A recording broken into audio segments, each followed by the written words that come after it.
Hello viewers, সবাইকে স্বাগতম আরও একটি নতুন ভিডিওতে মেডিসিন ও স্বাস্থ্য বিষয়ক চ্যানেল লাগতে বাড়িতে। তো ভিউয়ার্স, আজকে আমরা যে মেডিসিনটি নিয়ে রিভিউ করতে চলেছি, মেডিসিনটির নাম হচ্ছে ম্যাক্স প্রো মাপস ট্যাবলেট। তো ভিউয়ার্স, এই মেডিসিনটি সম্পর্কে বিস্তারিত আলোচনা করব, এর ব্যবহার, পার্শ্ব প্রতিক্রিয়া, সতর্কতা এবং কারা খেতে পারবেন কারা খেতে পারবেন না, তাছাড়াও গর্ভাবস্থায় ও স্তন্যদানকালে সেবন করা যাবে কিনা, তা সব কিছুই আলোচনা করব আজকের ভিডিওতে।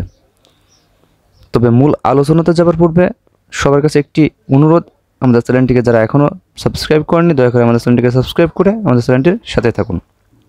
তো ভিউয়ার্স, প্রথমে আমরা এই মেডিসিনটি সম্পর্কে পরিচিত হয়ে নিই। মেডিসিনটির নাম হচ্ছে ম্যাক্স প্রো মাপস ট্যাবলেট। এটি বাজারে 20 মিলিগ্রাম আকারে পাওয়া যায়। এর জেনেটিক নাম হচ্ছে ইসোমিপ্রাজল। এই ওষুধটির প্রস্তুতকারক ও বাজারজাতকরণ করেছে রেনেটা ফার্মাসিউটিক্যাল লিমিটেড। তো ভিউয়ার্স, এখন আমরা এই মেডিসিনটির কোন কোন রোগের লক্ষণ দেখা দিলে এবং কারা সেবন করতে পারবে সেটা নিয়ে আলোচনা করব। তো ভিউয়ার্স, এখন আমরা জানব ম্যাক্স প্রো 20 মাপস সম্পর্কে বিস্তারিত। মাপস শব্দের পূর্ণরূপ হচ্ছে মাল্টিপল ইউনিট পিটেল সিস্টেম। তবে ডাক্তারের ভাষায় মাপস বলা হয় সে সমস্ত ওষুধকে যেগুলো মডিফাই রিলিজ কোটেড পিলস দ্বারা গঠন হয়ে থাকে। ম্যাক্স প্রো মাপস 20 একটি ইসোমিপ্রাজল গ্রুপের ওষুধ। ইসোমিপ্রাজল গ্রুপের ওষুধ আমাদের পেটে তৈরি হওয়া অ্যাসিড H+K+ এনজাইমের সাথে কোভ্যালেন্ট বন্ধনে আবদ্ধ হয়, যার ফলে আমাদের পেটের মধ্যে অ্যাসিড নিঃসরণের যে প্রধান বাধা রয়েছে সেখানে বাধা সংঘটিত করে। তাছাড়া অনেক সময় দেখা যায় বুক জ্বালা পোড়া, গলার কাছে অনেক সময় ভার ভার মনে হয়, পেট অনেক ফুলে আছে। তাছাড়া পেটের ভিতরে অনেক জ্বালা পোড়া, ঠিকমতো খাবারের অনীহা, আবার অনেক সময় দেখা যায় এক ধরনের পেটের ভিতরে ক্ষত সৃষ্টি হয় এবং সেই ক্ষতটা ধীরে ধীরে একটি আলসারে পরিণত হয়।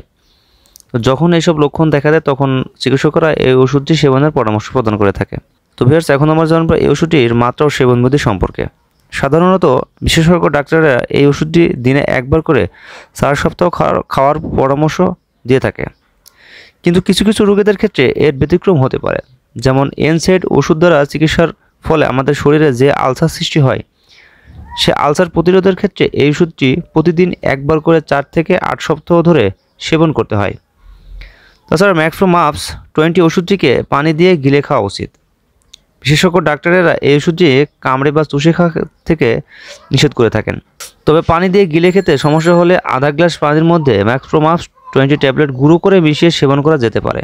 তবে খেয়াল রাখতে হবে এই ওষুধটি যারা অতি সংবেদনশীল রোগী রয়েছেন তারা যাতে ব্যবহার না করেন, এবং অবশ্যই ম্যাক্স প্রো মাপস 20 ওষুধটি ব্যবহারের পূর্বে বিশেষজ্ঞ ডাক্তারের পরামর্শ নিতে হবে।